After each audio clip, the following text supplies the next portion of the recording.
Welcome back to another Project Rebirth review. In today's review, we're going to take a look at the Black Manta figure from the DC Universe animated movie Justice League Throne of Atlantis. I have not seen that movie, but this figure looked pretty cool, so I picked it up. And here's a quick shout out to Graham Cracker Comics in Normal, Illinois. I was there for work and happened to come across the comic book shop, and they had a lot of cool statues and, of course, action figures, which is where I picked this one up. Here's a look at the front of the box.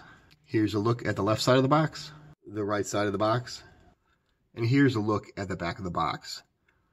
The back of the box shows other figures available from the Justice League Throne of Atlantis movie, specifically Aquaman, Mera, Black Manta, which we're reviewing now, and the Ocean Master. All right, let's get this figure out of the box. And here's a look at the figure out of the box. The figure does not come with any accessories. Let's take a 360 look at this figure.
Alright, let's take a look at articulation. The figure's head, there's some slight movement there, but it does not seem to turn to the left or the right. And given that it has these delicate tubes attaching to the top and the back, I do not want to attempt to force that issue. The arms do extend to roughly 90 degrees. There's rotation at the bicep, and it can flex at the elbow.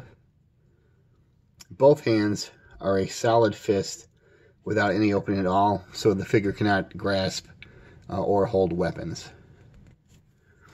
The figure's legs, very stiff, but they do extend to approximately 90 degrees and can bend at the knee, but not to a full 90 degrees. And as you can see,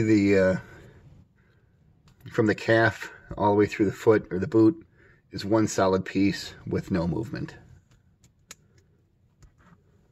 And here's this Black Manta figure alongside, on the left, the DC Multiverse movie figure from the upcoming Aquaman movie, and on the far right, the $10 basic version of the Black Manta from the upcoming Aquaman movie. As expected, this figure is taller than the $10 basic figure, but it is also taller than the Multiverse figure as well. So here we can clearly see that the figure we're reviewing today from Throne of Atlantis is a 7-inch figure, as opposed to the Aquaman movie Black Manta, which is a 6-inch figure. And here's this Black Manta next to Aquaman in his classic traditional uniform. Next to the shirtless version of Aquaman. Next to the Justice League version of Aquaman with Queen Mera. And squaring up against the notorious Conor McGregor. Conor's still going to win. Alright, here's my final thoughts on this figure.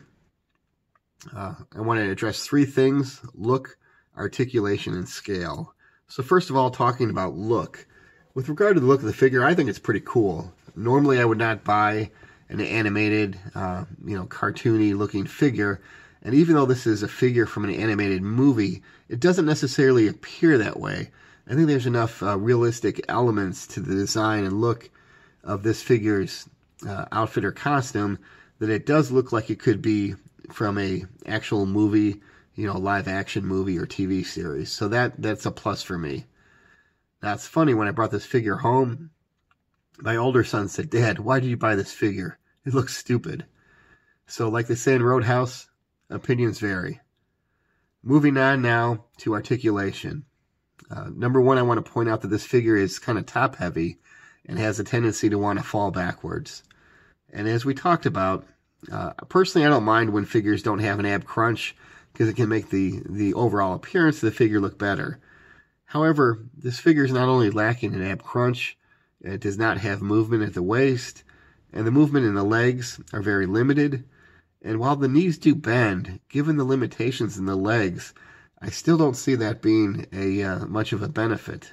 Also, the head not turning left to right really limits posing as well. So essentially what you have is a figure that's going to stand very much like it looks before you, almost like a statue, but with some posability within the arms. So if you don't mind that, and if you're going to pose this on a shelf with other figures, then there's absolutely nothing wrong with that. Then the final issue in considering whether or not this is the right figure for you to purchase would be the scale of the figure. As I stated, this is a 7-inch scale. Now, me personally, most of my figures that I own are on the 6-inch scale. So this is going to be taller and may look out of place amongst those figures.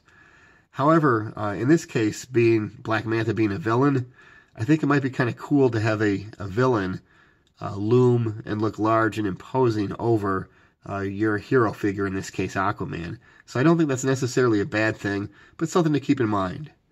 So do I recommend this figure? I can't give it an enthusiastic hell yes, but I'm not saying hell no either. It's really just, it depends, and it depends upon what you want, what you like, and what your individual needs are when choosing a figure.